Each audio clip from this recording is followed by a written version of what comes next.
The Porsche 911 was first unveiled in 1963, and 62 years later, they still produce this car, making it one of the longest runs for a production sports car. My name is Michael Elsey, and I got this neglected 2001 Porsche 911 Turbo 2 years ago. And in today's video, we're gonna fix all the problems with it, do some major modifications, and put this 24-year-old sports car to the ultimate test.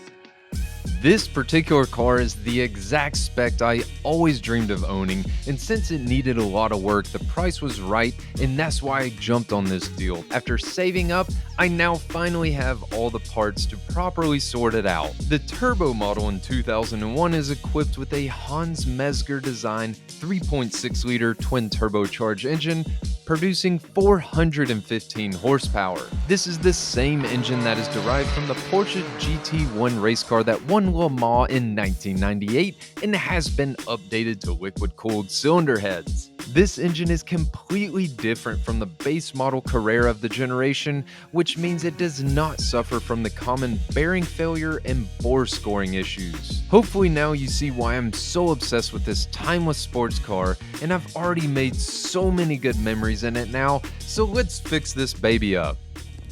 Hey Mom. No. Stop. No. You'll ruin the tires.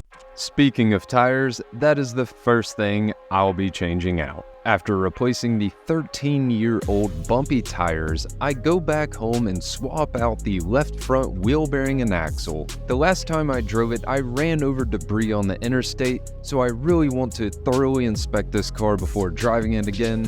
So I play it safe, load it up on the trailer, and tow it to the shop.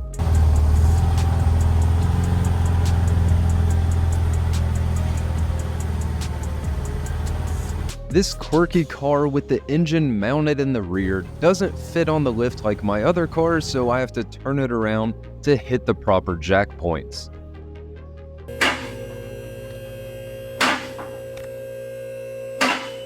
So we got the tires on. These are very big. They're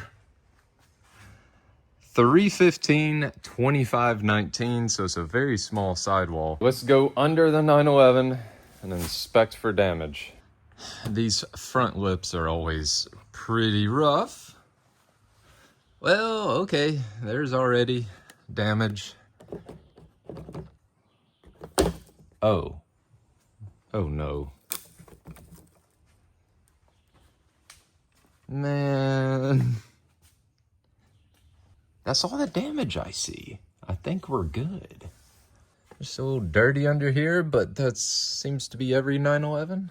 Think we're not seeing damage on the wheel, but something is vibrating super bad. I wish I could have done all this on the lift. It would have been so much easier. It's pretty clean under here. There is the front differential because this is all-wheel drive. Okay, I don't see any dents in the floor pan, which is really what I was worried about, but we can really see how flat this floor pan is. It is a very, very, very aerodynamic. You see our struts look a little tired as well, but I think we're good. I mean, this thing doesn't even leak oil, which is odd for a Porsche 911. They usually leak quite a bit. So the engine is right here. And it's a dry sump. That's the engine case, and that's the transmission. It goes reverse. This is stamped a 964. This is the engine case. That is based off the 964 air-cooled 911 turbo engine. That's why it's so amazing. This car has many interesting quirks to it, and one of them is you have to take this front bumper off quite often to clean all the stuff behind it. It appears we need hood struts, and after I almost cut my fingers off last video, I'm gonna order some immediately.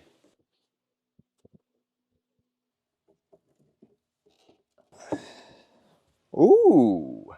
Normally when I buy a car, they're completely ravaged of everything, but this one has our factory jack and a little bag thing. 9. Right off the bat, I feel like I'm working on my old BMW E46 again, because there are so many similarities in how these cars are constructed and put together. Next, I need to aim the headlights because they are pointing so low to the point where I can't see where I'm going, and I tend to run things over in the road like the other night. And as I said, the front bumper and all the air ducts need to come out so that we can clean behind them and thoroughly inspect every inch of this car. Think the headlight comes out with just this one twist. Yeah, I think it does. It's trying. Look at that. How cool is that? I now continue on with disassembling the front end, and it will all make sense soon as to why we have to remove so many parts from this car.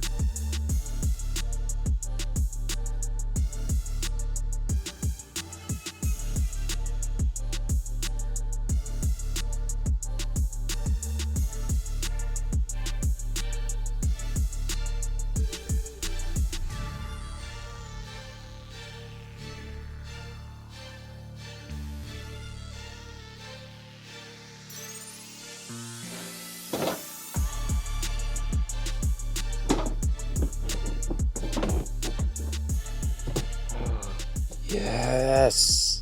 If you remember a few episodes ago, my friend has a very cool Mini Cooper. A lot of work was done because it was throwing all kinds of codes. The AC wasn't working. Now those problems are fixed, hopefully. So we're gonna go over there and scan the car and try to turn everything off. And we actually need to do some more coding. Thanks to today's sponsor, Carly, we can make this possible. So let's get to it. Plug in the device and connect using Bluetooth. The Carly app scanner provides manufacturer-level diagnostic, coding capabilities, and access to hidden information in your car, but always check the Carly website to see what works with your specific vehicle. With a paid subscription, Carly offers Smart Mechanic feature, which provides causes and solutions to problems you may be having without having to search all corners of the internet for this information. One of my favorite Carly features is the Engine Live data, where we can live monitor what's happening under the hood in real time. Another great feature is being able to log your service history so you can keep up with repairs and no longer have to guess when serviceable items are supposed to be changed and addressed. While we are in here, we are going to do some coding. This allows you to program your car to the preferences that you prefer to make the driving experience much more enjoyable.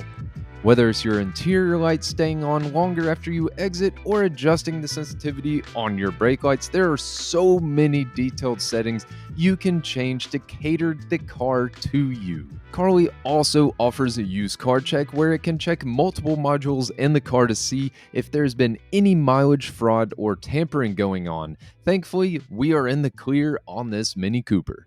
All right, we are all done, and there is no more check engine light. Hopefully now with that new sensor on, it won't pop up again, but if it does, we'll be able to check it easily and make sure everything's good with it. So go check out Carly. There's a link in the description. And thank you, Carly, for sponsoring this episode. Once again. Well, thankfully, none of this is broken. Look at all that debris in there we need to clean out. That is so much road grime, bugs, and rocks. Yeah, our little, apparently that shield is to help guide air somehow, somewhere. Whoa. Look how dirty this gets. Yo. Look at that. Yeah, I'd say it was time to do this service. Oh. That's not good for efficiency.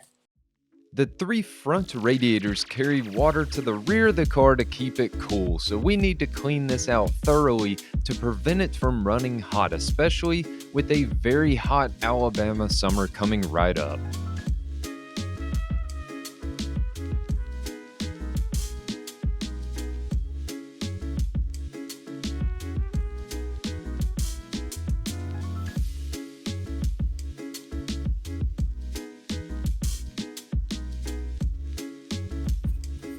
I use compressed air, the shop vacuum, brushes, and I carefully pressure wash the fins to remove all this crud.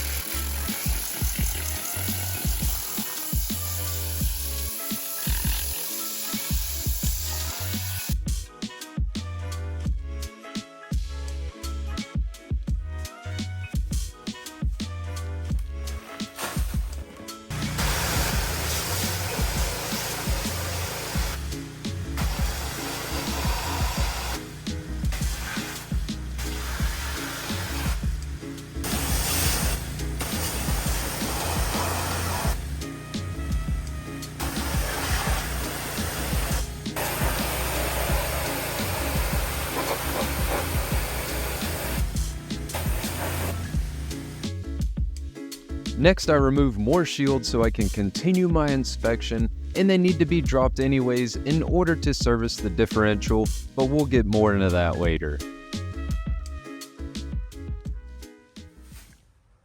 All of the shields are off because it's way easier to install the shocks, and everything looks fantastic, thankfully.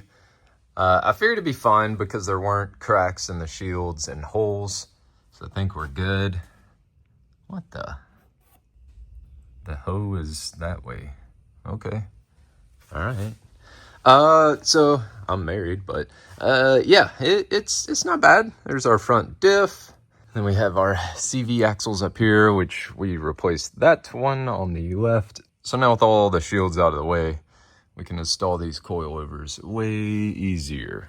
Exactly like I had to do on the left front at my house, I now have to remove the right front suspension chunk as a full assembly in order to drop the strut down to replace it. You can now see why I gave up doing all this at home and decided to do it on the lift. This part is a lot of hard work, but I'm so incredibly thankful to finally have this lift here at the shop. And yes, I do have to take the left front suspension assembly off again in order to install the left front coilover. I'm only human, Harry! Anybody can make a mistake. These are aftermarket H&R springs, but I think there's a problem. The strut might be worn out. This explains a lot. My old front tires were cupped really bad, which means they're doing that. Which is an indication of a bad strut, like the tire's just bouncing when you drive it. You know, now that I look in this wheel tub, this could be oil from the shock. Yeah. I think that's probably oil from the shock. All right, well, good thing we're swapping these out. Look at that. There's our new shock and spring. There's our old one. Tell this one's much smaller and has a lot of adjustability in it, whereas this one has no adjustability in it. So this will just be reverse order. We take this out.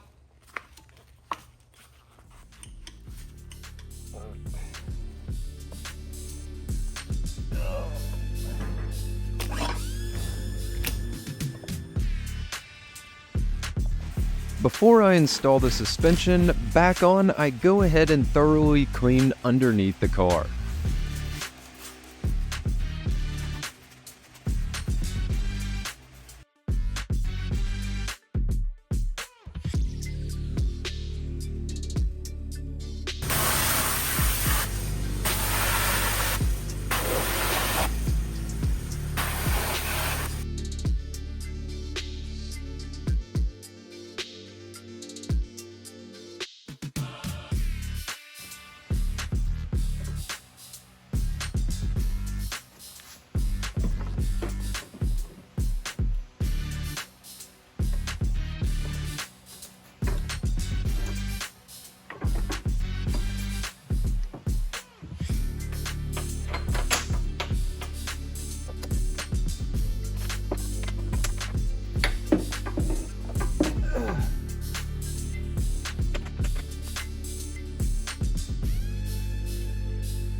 check that out.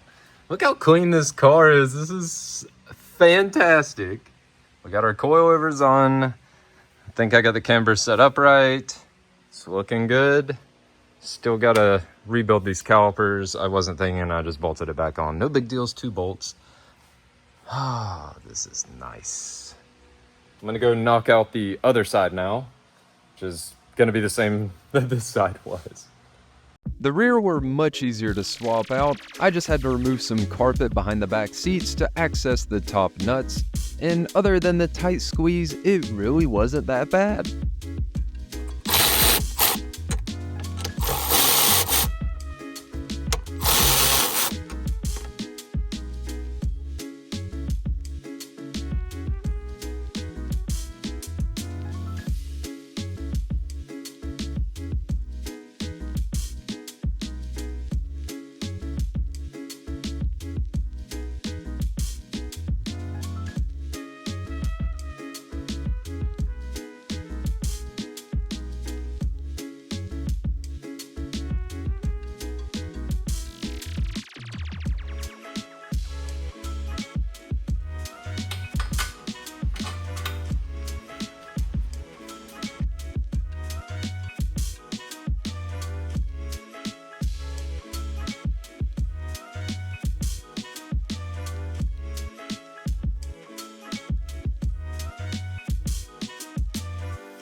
The brake calipers have been sticking bad and dragging, so now we're gonna fix that.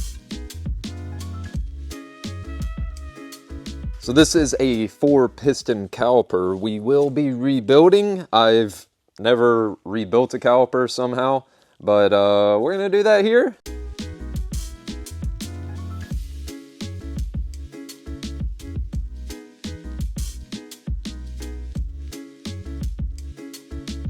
A little nerd fact here.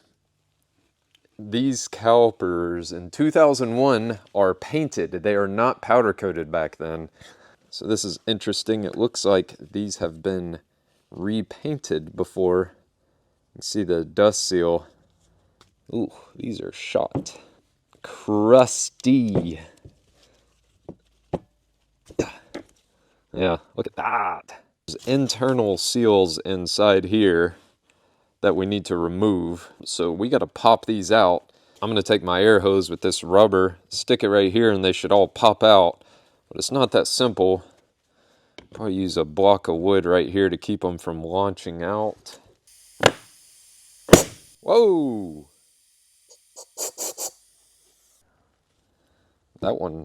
This one just popped out. Like all the way. Kind of sideways, that's not good. Oh, those two didn't even budge. So I actually need to put that back in. Same with that one.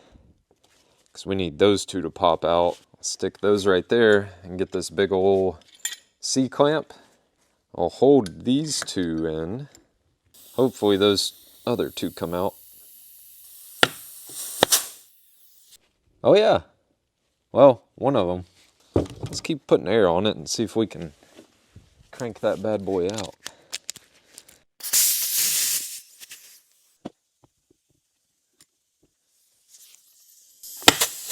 Oh, there it goes. All right, all 4 are broke loose. All 4 have been removed. Okay, now we got seals inside here. There's 1, 2, 3, 4. See those guys in there? We'll just simply take those out with a little pick.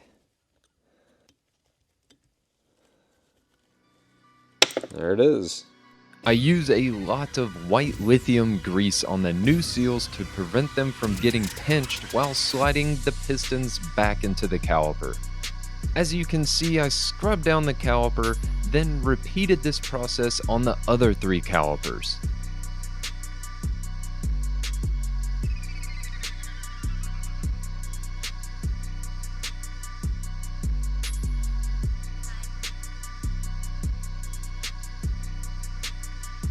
Then after fiddling with this air guide for a few minutes, I finally got the freshly rebuilt calipers installed.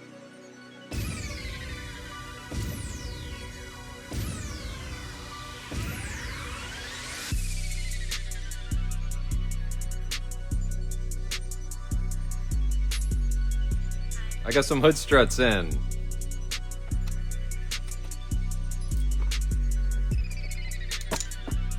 I'm gonna do the bottom first this time. Oh, that was the trick. There.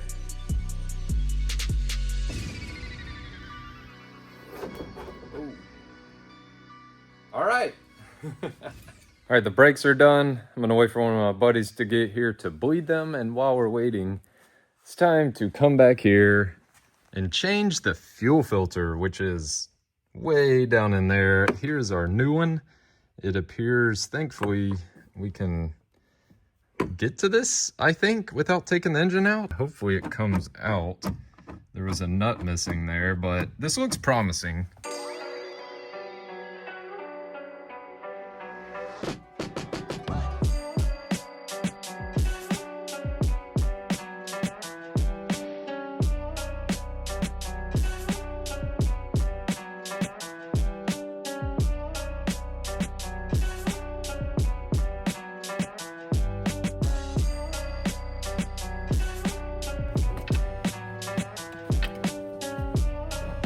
What the heck? Wow. That could not be... Oh! A tighter squeeze in there.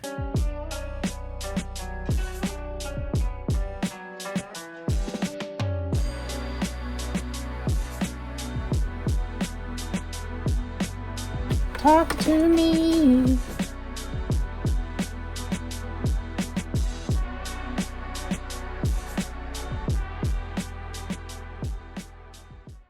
All right, I'm gonna crank it up, let it warm up, and change a bunch of fluids, because we gotta do the engine oil next. The battery has to be connected, you know?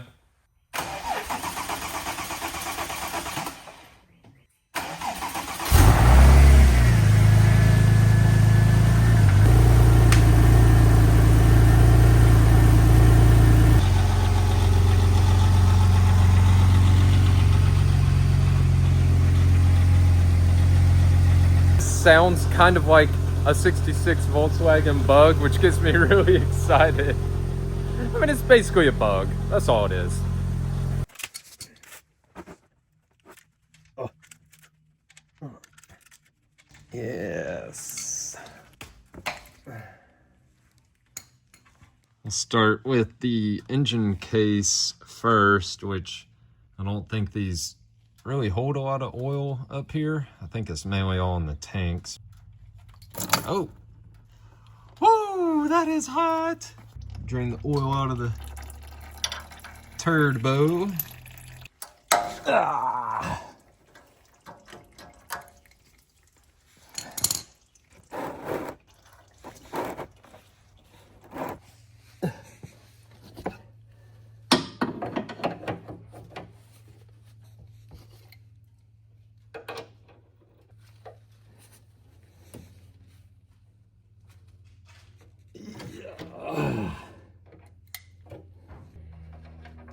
Oh gosh, what the heck? Freaking Mount St. Helen just blew up. That made a mess. I reinstall all 4 oil drain plugs. 2 of them are the turbo drains, 1 for the crankcase, and 1 for the oil tank. This is the only tool I've had to buy so far. It's a oil filter socket, and it's made in Germany. Hey, fits, thank goodness. Like most flat 6 engines, this one occasionally pours smoke out of the exhaust on startup. Apparently, putting new seals inside this oil filter housing will fix that issue, but I am still waiting on the new seals to arrive, so I'll have to address that later. All right, let's fill her up. So I found a way to save some money. Walmart had these bad boys. This thing holds like 9.4 quarts, I think. A lot. I'll transfer from the big jug to the little jug so I can pour it in here easier. 9.4 times.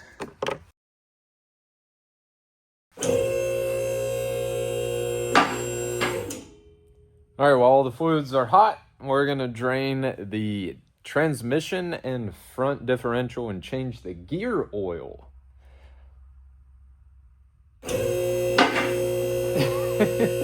This is the transaxle. It is the transmission and axle and differential on one assembly. There is our drain. And there's our fill plug. Always take the fill plug out first in case you can't get it out and refill it, then you're kind of stuck. And the front differential, man, that thing is long. Look at that. There's the drain, and the fill plug is, oh man, it's way up there. Fortunately, I took my own advice for once, and I can't seem to get the fill plug out. I tried applying a ton of heat, but this thing is not budging. Really hope I don't strip this thing.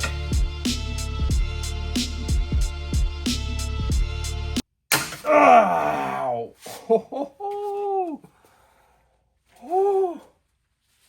That felt fantastic. Hey, we got the plug off. Actually, looks real clean. The only thing differentiating this fluid from the engine oil is a few weights. Pun intended. Okay. All right, that's what I'm talking about. Drain.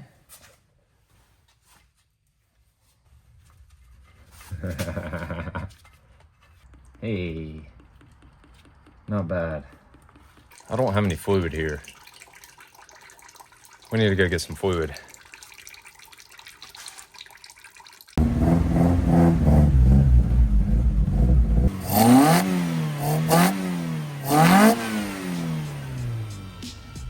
I loaded up the Toyota Corolla because it needs to be dropped off at my boy Boozer's shop, which is right by Porsche of Birmingham.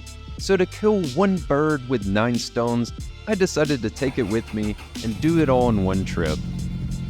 While picking up coolant, the front undershield, and gear oil from Porsche, my friend Casey did a road force balance on these wheels since I don't have a balancer at my shop. If you need any service work done on your Porsche, call Frankie at Porsche Birmingham and he will get you taken care of. Road force balancing mimics the weight of your car on the road to give you a much more accurate balance on your wheels. We have our road force balanced wheels here. All right, we're about to bleed some brakes. Thank you, Winslow. Yeah, we. There's a we in team. Remember the leather care stuff you told me to use? What was that called? Leather Recay. Guess what? Ooh, We got it, baby. Leather Recay Hall. I think that Check really is that Leather out. Recay. That's Leather Recay. I know Leather Recay is what you're supposed to say, but like I think it makes Leather Recay sounds like Exotic. yeah, it's Leather Recay. It's like the top of the top of the top. We're about to use this We're about to use it. on my car. I mean, we can. You already bought a whole kit, so I mean, Bought I a might whole let kit. you. All right, look, for the video, I'll let my you own tap money. into my stash. There is a sponsorship element, but not for me. Put my own credit card in that thing. Kent from Leather Eek, thank you, sir. Go support this company. All right, it's time to start pumping brakes.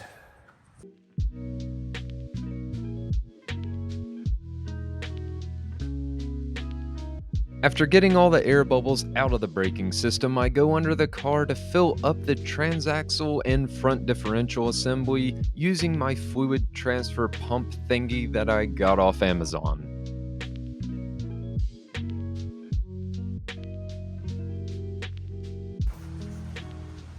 What are you doing? Cavity wax. Since I washed the underside of the car, this is what I kind of do to everything now. It fills the inside of the frame rails with wax so it doesn't rust and corrode on the inside pockets. This car only gets driven when it's dry and sunny outside. Are you trying to say I'm going overkill on this thing? Maybe the stuff is cheap. I don't think it is because it has 3M on the can. It's not, but I want my Porsche to be protected. I don't want to always be the guy on here that's like anti whatever you're doing, because I don't think that's the case. It's not. But in this particular case, No, I need someone to question. I need an adult around me at all times, to be honest. Is cavity waxing related to cavity search? Think about it. no, because one is to keep things, one is to make sure there's not something in there, and one is to put something in there. One of them is how you buy a 911. One is how you maintain it. Coolant flush time. Lots of distilled water. Coolant is supposed to be changed out on the 911 every 3 years. Unfortunately, I don't know how to drain it all at the same time, so I drain as much as possible, then I refill the system with distilled water over and over again until finally clean water starts draining out.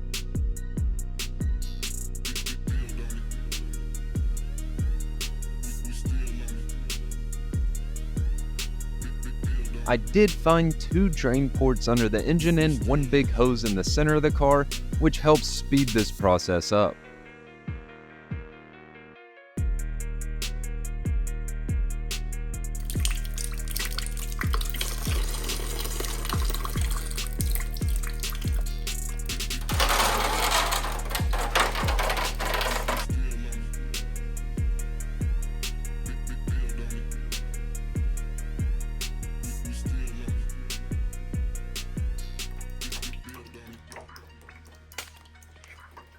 I need to give my mom her baking pan back.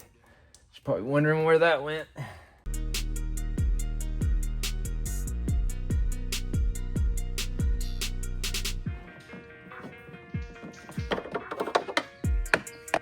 Might have to bust out the vacuum bleeder.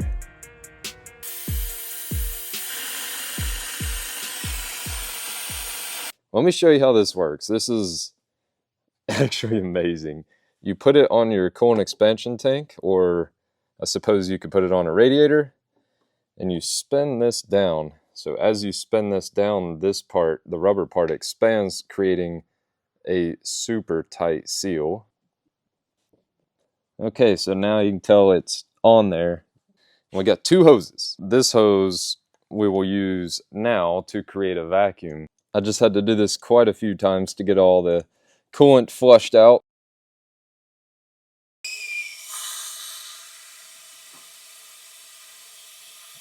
Start sucking all the air out. So we're going to want to go up to the green like 25-30 psi.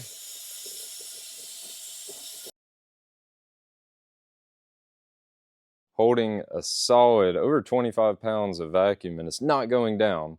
That means there's no leaks in the system. It literally collapsed this cooling hose. That's how much vacuum it's pulling. All our rubber hoses are probably collapsed right now. All right, so now we got this tube with a little screen on it. We're gonna put it in our Porsche coolant. This is undiluted.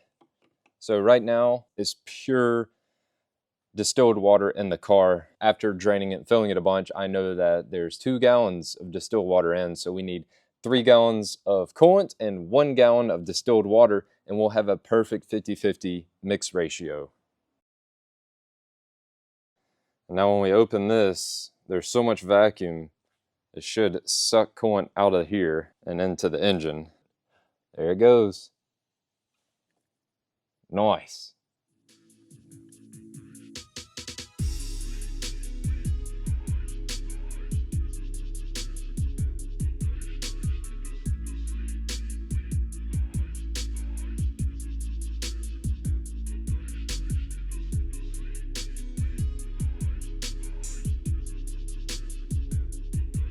Yeah, we're good.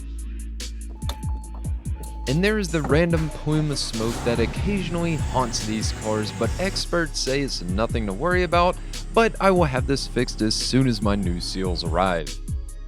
I now let the car warm up to check the oil. Since this car is a dry sump oil system, it does not have a dipstick, and the oil is checked with a sensor while it is running and up to operating temperature.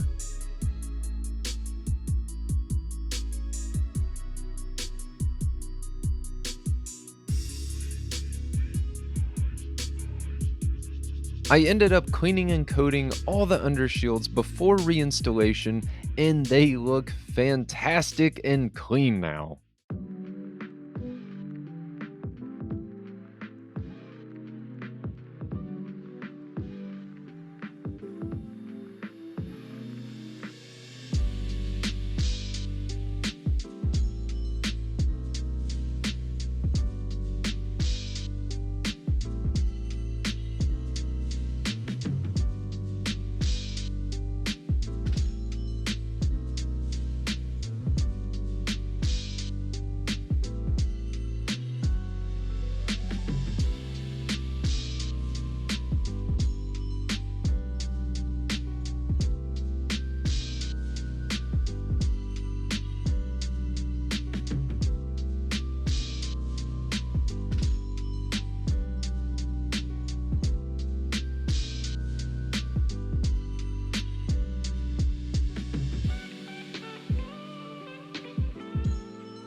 I can finally put this puppy on the ground and adjust the ride height on my fancy new shocks, and I also have to torque down these front hub nuts.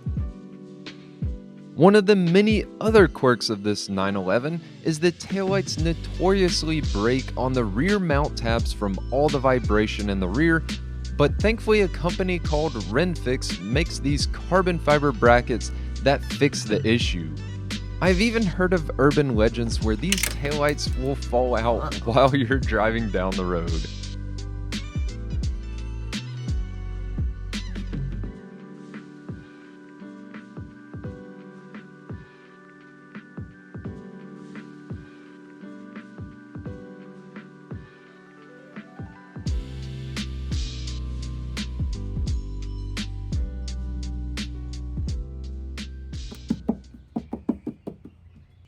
Alright, now we don't have to worry about these taillights flying out because they're very expensive if they do. That's cool. Innovation at its finest. Today is a beautiful day because the 911 Turbo is going to get squeaky clean and detailed. And check this out. We got quite a bit of goodies. We're going to do the Leatherique and the Avalon King ceramic coat. We got the full kit.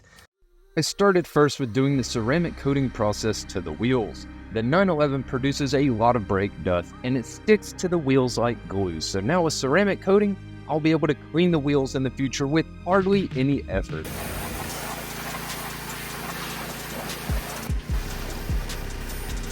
I first clean the wheels with a pressure washer and wheel acid, and it takes the dust right off.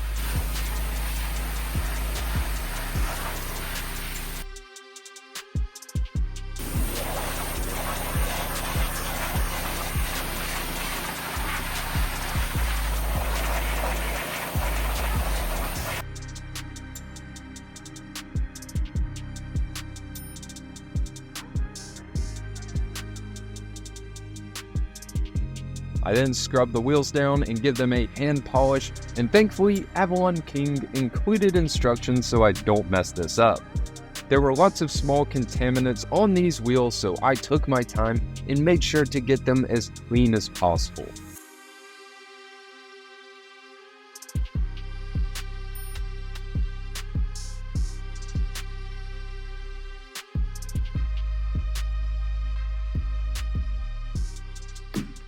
You know, I thought this was going to be hard and really time consuming, but it's not that bad. I don't know if I've ever cleaned wheels this in depth. I love it.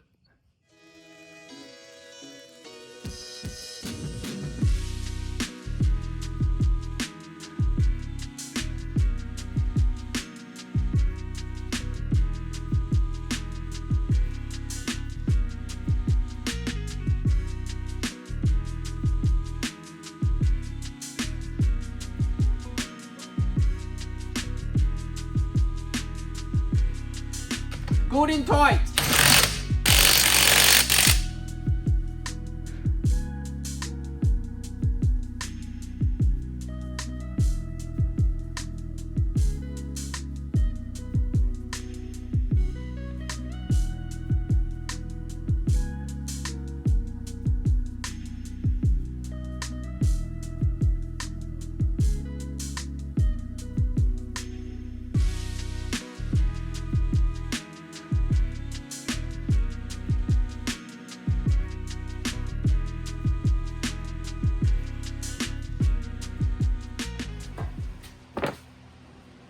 you're new to the channel, this is the Tornado.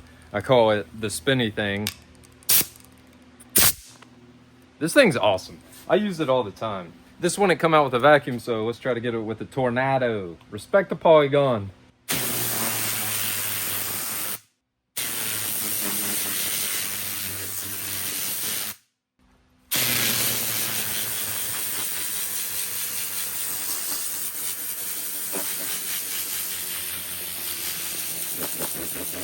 Not only is it clean now, it's fluffy again. I like that. So now I'm gonna go inside and finish tornadoing all this out. I got some ventilation going.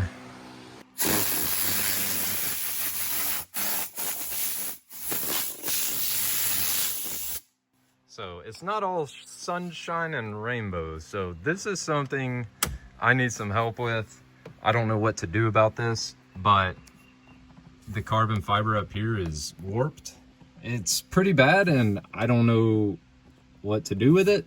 So if anyone has any suggestions, obviously it probably needs like a UV clear coat on it and UV tint on the windshield to prevent that from happening in the future. But I think this is discontinued from Porsche, so I don't know if someone can make a new piece. I really like it. I want it to be carbon. I know it could maybe be leather wrapped. I don't know.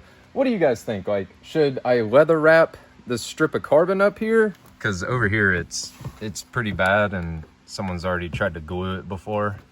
If you have a suggestion, please let me know. It feels so good that like everything mechanically is fixed now that I'm aware of. Man, I love this thing.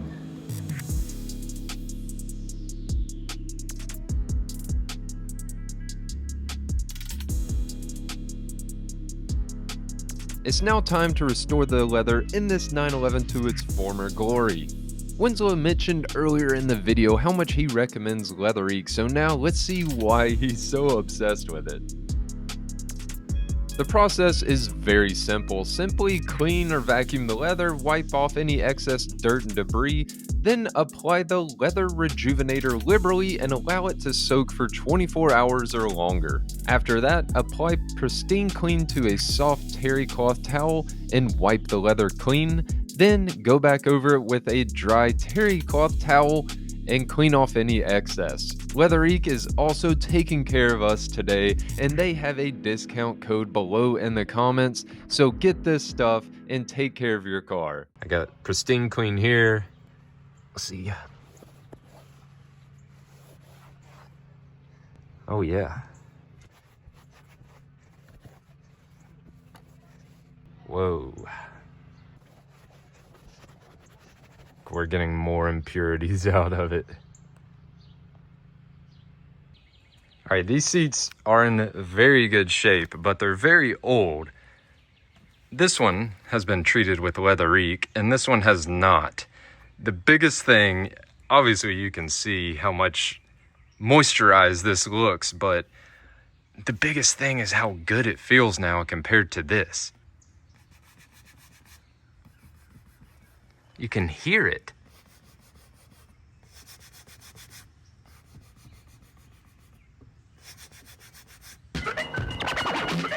That is crazy. This feels like a new car now. It's so plush. You got to get some for yourself. I'm going to put a link in the description and a discount code. I found out ceramic coating is as easy to apply as a standard wax, but it works so much better. The biggest difference is all in the preparation. You want whatever part you are coating to be as clean as possible because it seals off the surface entirely. Check the link in the description below for a discount code. And thank you to Avalon King for not only taking care of all of us, but for taking care of our cars as well.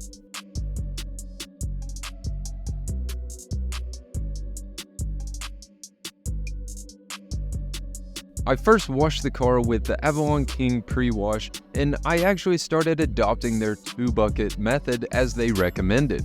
The 2-bucket method is absolutely amazing, and I'll be doing this from now on because it's not contaminating all my soap. I then use a clay bar to remove any other contaminants on the surface of the paint, but you can also use a clay mitt.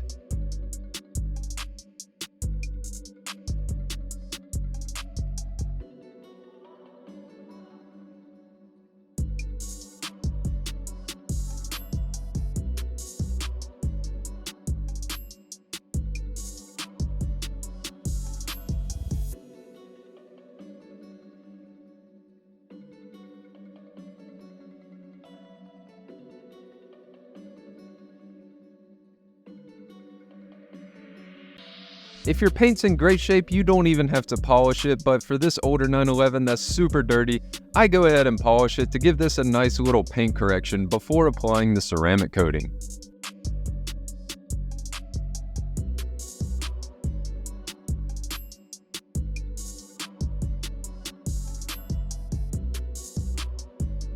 I then use an IPA spray to clean the surface thoroughly as the last step before applying the actual ceramic coating.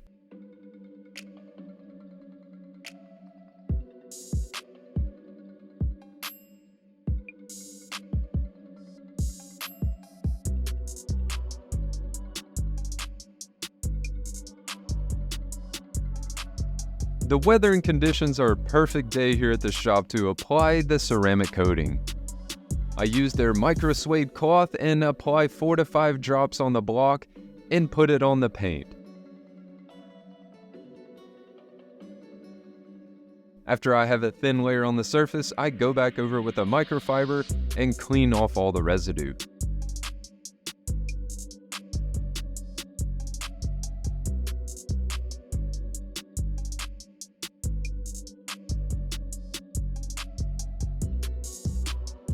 You need to let this stuff cure for a minute, but I am too anxious, so I had to test it out with a bottle of water to show you how awesome this stuff is.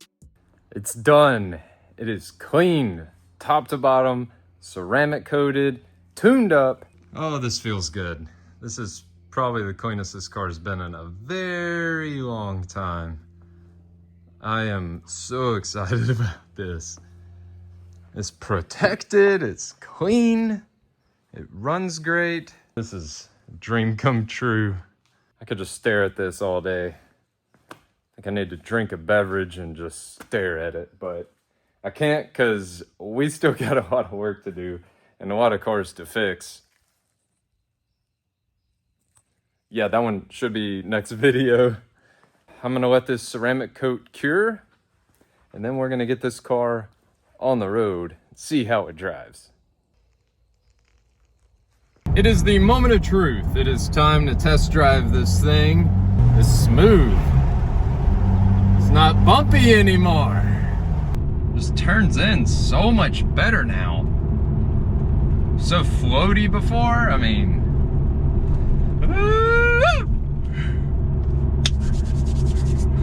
We got ourselves a driver now. This thing is, it's a new car now.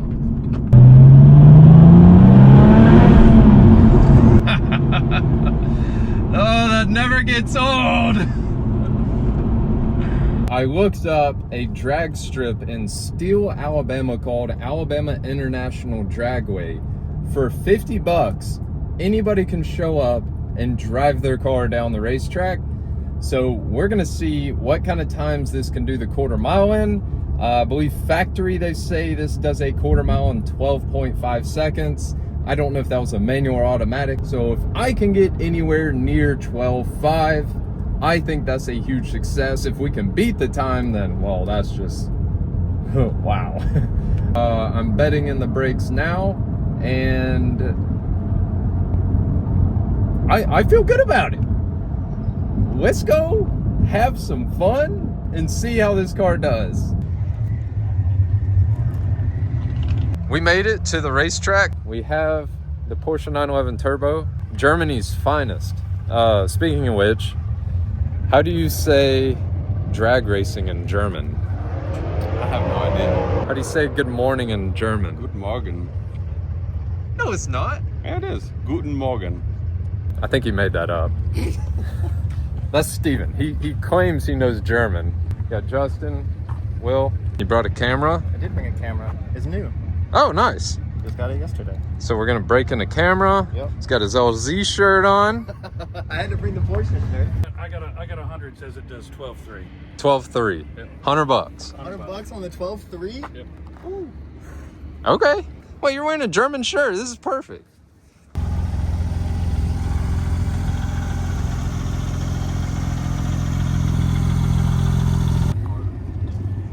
From here to there is 1/4 of a mile, which is approximately a lot further than 1/8 of a mile. I've never done a quarter, only done an 1/8. Just don't wreck the Mona. That's far. It's a good ways down there. It's a hop, skip, and You're gonna think you're done, but you're not done yet. Yeah, keep shifting. Yeah, just keep going. So a 12.5 second quarter mile is how fast? 115, 20, 30? I don't think you know. You might see that. I don't know if it's, I don't know. Oh, we'll find out with this Mustang. He's gonna spin the whole way.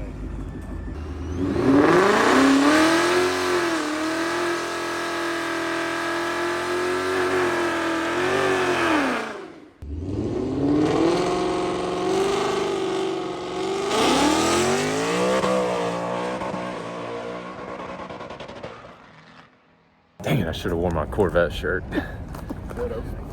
Missed opportunities. Your Corvette shirt and your New Balances. What were you doing?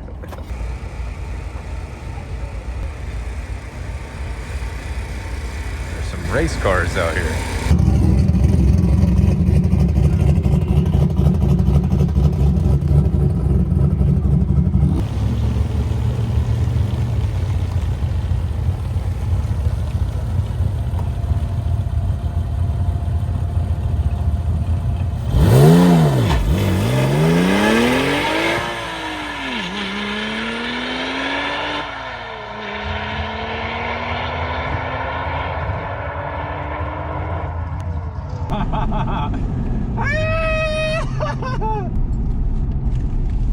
I totally messed up on the tree so bad.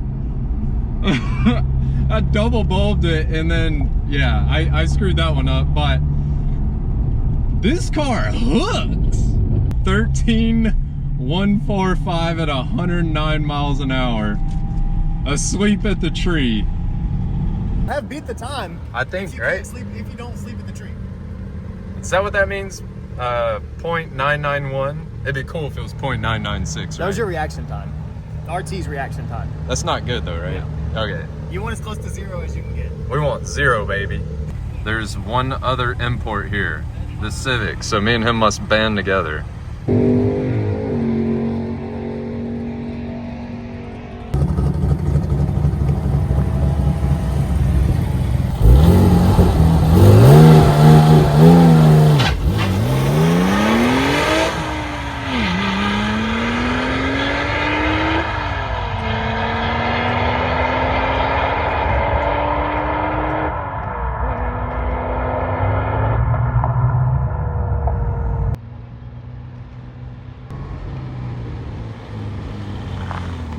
You ready to see the papers?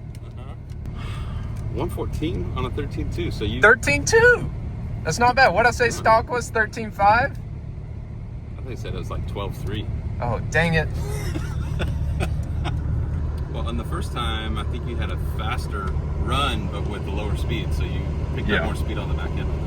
What happened at the beginning of that second run? I thought it was the Pro tree, but it was a bracket tree, so it was a regular tree. I was about to go and then I saw more lights going and I was like, what the heck? I think we can improve on that. I'll probably let it cool down a little bit. You're getting anxious. I know, dude, I screwed that one up. They keep messing me up with the tree. What was that one? 13.2. Better reaction than the last time. And faster. 114 miles an hour. Yeah, 5 mile an hour faster. We're getting there. What do I need to run, a 12.5 or better? 12.5. You guys shave almost a second off. What's that reaction time? Turn the AC off. I have the heat on. Hey, Steven, is Guten tight? Is that a real word? Guten Tag is good day. Like hello. Guten Tag. Not tight. Does Guten tight mean like the bolt's tight? No, that's a joke. Guten tight is a joke. It's not a real word. They got me. I thought it was real. All right, back to the racetrack. We got to shave a second off. I just found a familiar face. Are you surprised to see me here? Yes. Anywhere that doesn't have turns does not make sense to see you at, for sure. For sure. Dude, this is kind of scary. Yeah. We did 13.1 at like 115. Yeah. That was scary. Well, hop in this one with me then. I don't know if I want to. I mean, I will.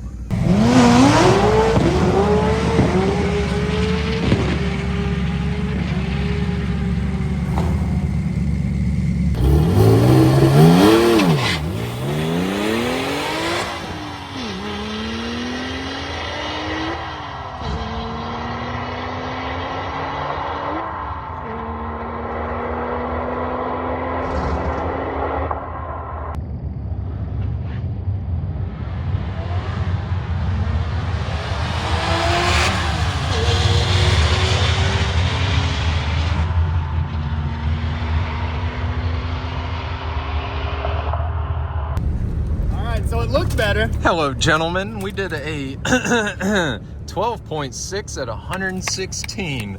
Let's go. freaking go, boys. You're right there. Hey, we are What was the reaction time? 0.483. There we go. Look at this. There we What? go. Hey, it might not be great, but it's improvement every run. Oh, I'm sweating bullets. Dude, my adrenaline's like freaking pumping, dude. I bet it is. This is wild.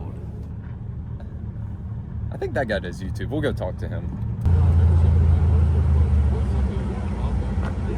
So I just walked in over here. I got my first drag race. I just put 100 grand down. No, I'm kidding. Introduce yourself. I have a feeling a lot of people are about to recognize you on the YouTube. Maybe, but my name is Gavin. I have a YouTube channel called It's Just a Six. I build and race cars. So some of you may know me. I don't know.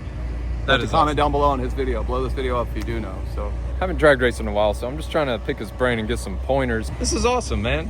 Look, I'm out here making YouTube friends. This thing is nuts. If you have not seen this car in person, it looks just as good in person as it does on camera. It's quite wild. This is not what we call a YouTube build. well, some YouTubers build stuff like Well, this, yeah, this but is not true. many, I guess. That's true. Wait, hang on. If you didn't build this car right, that's kind of a death trap, right? Out Yeah, here. yeah, Okay. Absolutely, yeah, for sure. Yeah, this That thing's power great. level, it would be. I wish drift cars all looked this good, but they get beat up way too often. Oh yeah, for sure. Check his video out. It's sick. This car sounds wild. And I'm not a Ford guy, but this one does it.